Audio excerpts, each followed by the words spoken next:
Cerveza Pacifico Clara.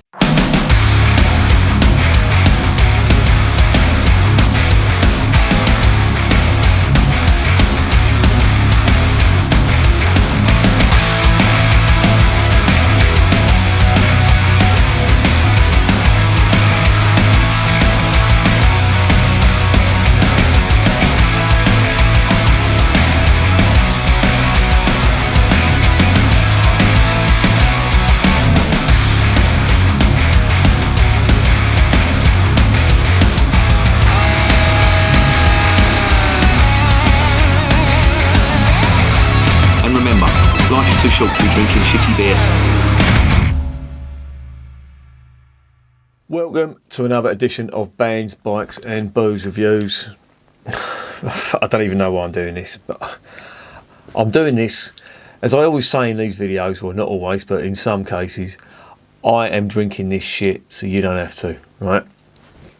Now, it's not often that I know a beer is going to be shit, having never tasted it ever in my life, but there are some indicators, and the indicators on this one are numerous, believe me.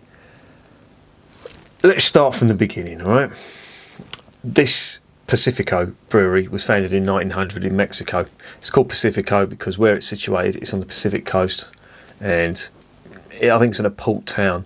The logo is an anchor and a life-saving ring, and that's what they've used since then. Founded by three German fellas. Now, I'd imagine these German fellas would be spinning in their graves if they knew what was going into this shit lager. Now, I'll get onto the ingredients in the next section, but this came from Lidl's, and I actually saw it in Lidl's, and it was in a 4-pack, and on the side of the box it said imported Mexican beer, and I just thought, fuck that, I am not buying 4 of them for me to review, and the first one being absolute dog shit and the rest all going down the sink. So I basically fucked it off and said I'm not reviewing that, not if I got to buy 4 of them. And then a mate of mine, Mark, you give me a lot of shit beer lately, I don't know if it'll thank you or not, I'll say it at the end whether you've done me a turn here or not, but he gave me a single bottle of it, and I thought, right, okay, I'll review it now, because I know for a fact it was going to be bad. Mexican beer is not good, in my opinion. Now, don't get me wrong, if you go to Mexico and it is fucking sweltering hot, and all you can get is either this or Sol, and it's absolutely freezing cold, then yeah, I'd buy half-pint bottles and I'd drink them quick, just before they even got a little bit warm, because that's when you can smell how fucking bad they are, and taste as well. But there's alarm bells on this, and as I say, I'll get into them in the next section. But just so as you know, you can get this in, is it Lidl's or Aldi's? It's one of them two. But they don't come singly. They come in like a pack of 4.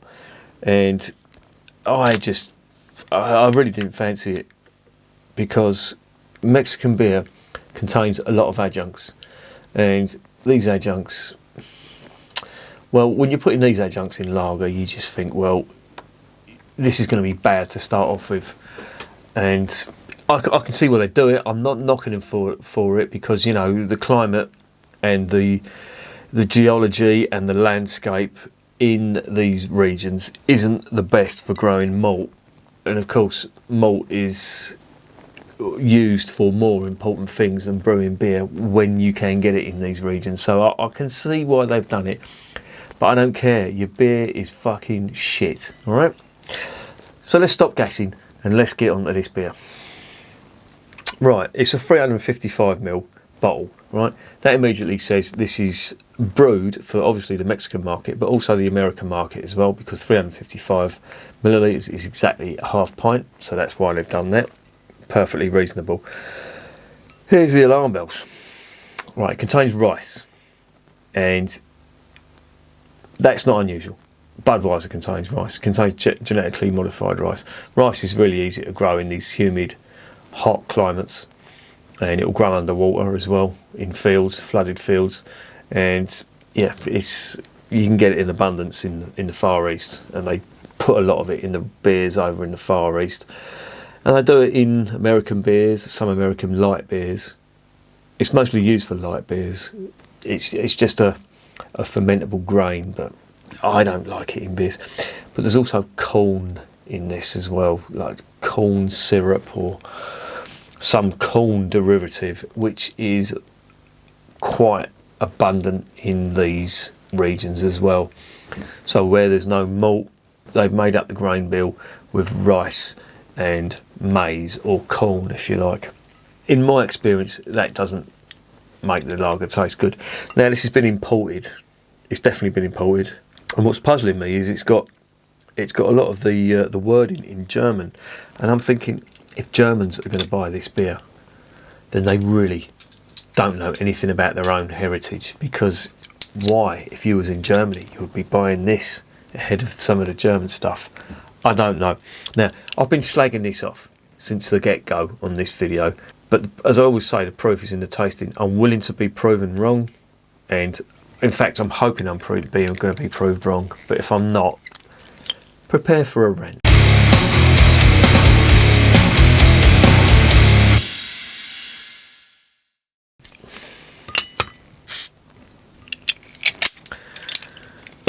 Here's the cap.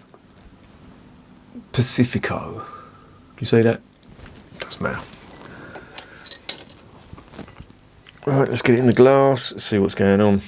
Now, one thing I will say, they've put it in a brown bottle, which, in my opinion, is better than what a lot of brewers who should know better are doing over here. Right, we're getting on the nose. Well, immediately, sweet corn. And that seems to have died down now. Oh, there's some sort of grainy notes resembling lager coming through now. But there really isn't much. There really isn't much in the way of aroma. Now, one thing this does contain, as well as all the other stuff I just mentioned, is ascorbic acid. What is ascorbic acid? Ascorbic acid, for all you people who took or paid attention in chemistry, it is vitamin C. Now, why have they put ascorbic acid in there? Well, it's a type of preservative, and it will prevent the beer from oxidizing. But it's a very fine line. If you put too much in, it can go the other way, and it will actually oxidize. Now, ascorbic acid is water soluble, so it shouldn't really remain in the beer as vitamin C. It's just basically as a preservative, and in the hot climates in Mexico, you can see why that's in there. So there's a lot of additives in there. There it is in the glass. Fair bit of carbonation, dissipating head, 4.5%. Let's get it down my fat Gregory.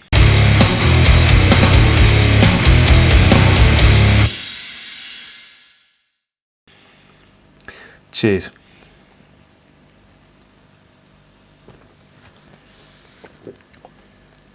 Oh, that's disgusting. Oh, that's vile. There's a metallic taste to it, and then a horrible sweetness, which is like corn syrup, sweetened corn syrup. And oh, that just leaves a lingering aftertaste. Oh, it's not nice at all. You don't get that on the aroma, but I'm going to take one last mouthful of it. But if it's anything like this is fucking disgusting.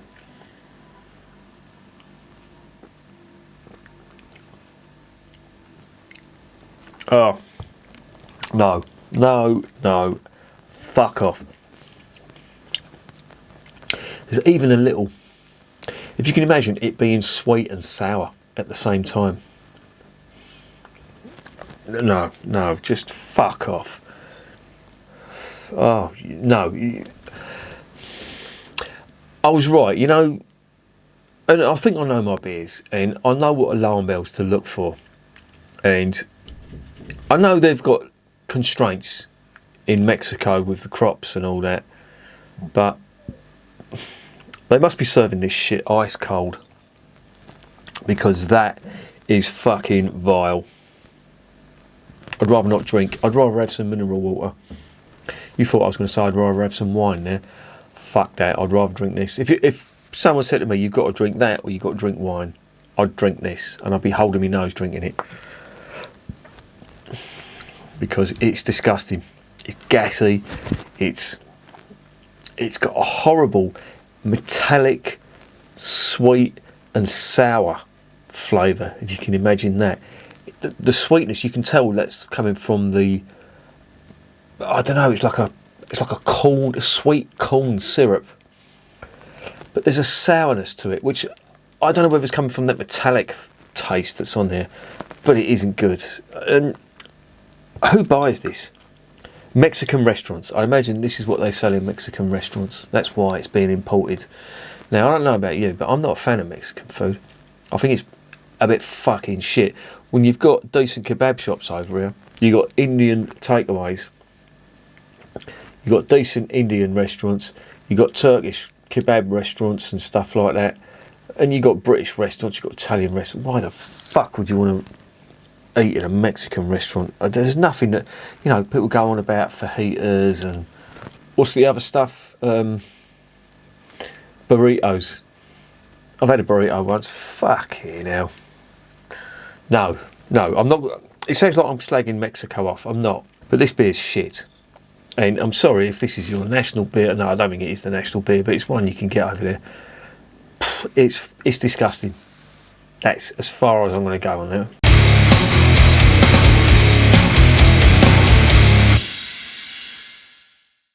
So what's the verdict on this? Well, this is getting poured down the sink. Now, if that doesn't tell you enough about the beer, then I don't know what does. But this is fucking vile. As I said, it's got nasty flavours. You would have to put this in the freezer and it almost be icing up. In fact, the only way I could drink this if there was little floaters of ice in it. It would have to be that cold, and I would have to be fucking desperate. And it's just not good beer. I can see why it's being sold in littles. My instinct was right not to buy 4 because I'd be pouring 4 down the sink now instead of 1. It's going to get a 0 out of 10 because it's quite frankly fucking disgusting. And you know, if you like shit beer, buy it. If your palate is a little bit more discerning, and I'm assuming it is because you've taken the time to look at this review, then yeah, avoid like the fucking plague. But the alarm bells are there. Just look at the ingredients. You know, you can always tell by the ingredients. Usually Reinheitsgebot stuff, you're not really going to go far wrong. You may get the odd one, but when they start putting rice, when they start putting corn syrup, when they start adding vitamin C, you just think, oh, you're just fucking, you're just making like some concoction. You know, you're making up for weaknesses in the 4 main ingredients. So, yeah, avoid it. It's disgusting. So, 0 out of 10 from me. And remember, I'm drinking this shit, so you don't have to.